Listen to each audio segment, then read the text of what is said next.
Thank you, Madam Deputy President. I rise to talk on the Braidwood Heritage Centre Project and serious community concerns around government mismanagement that sees this critical initiative over budget, years behind schedule, and now facing the potential of not even being completed.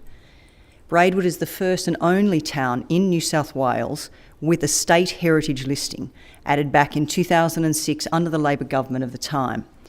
The unique and popular tourist town has received no direct ongoing financial assistance under that listing from the state during that period.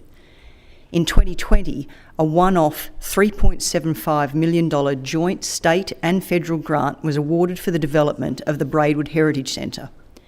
The significant project was intended to boost tourism, local employment and economic recovery after the devastation of the 2019-2020 bushfires. 3 years later, the project remains unfinished, almost half its budget gone, and bogged down in government bureaucracy overkill. Work stopped in September 2024. The Sydney-based builder has gone into voluntary administration. There's been concerns around subcontractors who weren't paid, almost none of whom were local. Close to $2 million has been spent, and the remainder of the grant is now in jeopardy, as is the project entirely, due to a funding deadline of June 30. The project was developed by the Braidwood and District Historical Society, though, as its president states, not for the benefit of the society, but the community and New South Wales tourism more broadly.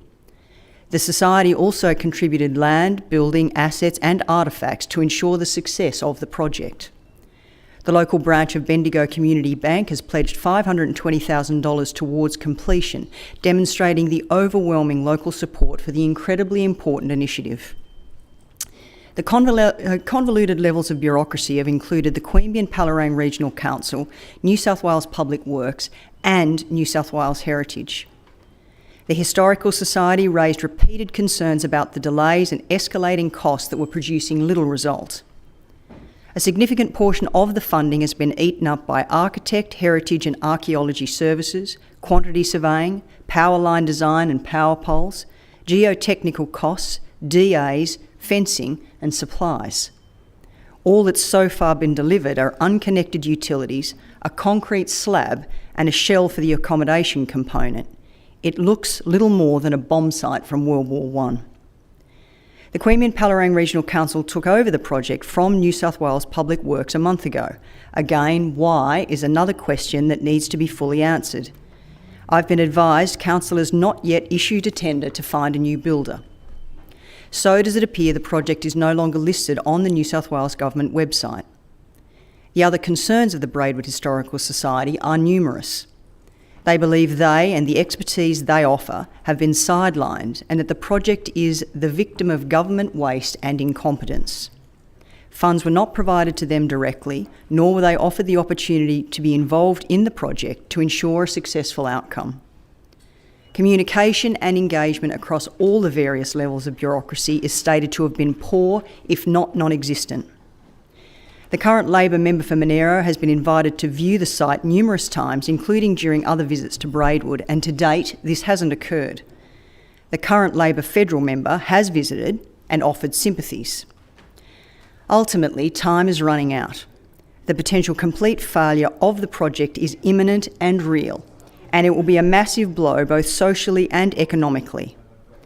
The community and the Historical Society cannot be expected to clean up the failures of various government bodies or be left with a half-finished, unfunded project.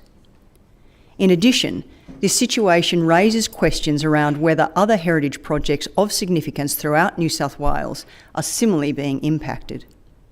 I'm calling on the New South Wales Labor Government to immediately intervene, ensure that the remaining existing funding is preserved and redirected towards completing the entire project as originally intended, including the artisan studios, blacksmith and museum shops and visitor facilities, and for Labor to commit to any remaining funding that will be necessary to fully complete the project.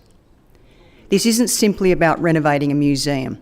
It's about securing Braidwood's future as an important heritage and tourism destination. I trust that Labor recognises its significance, backs this community and in Labor parlance does whatever it takes to see it provided.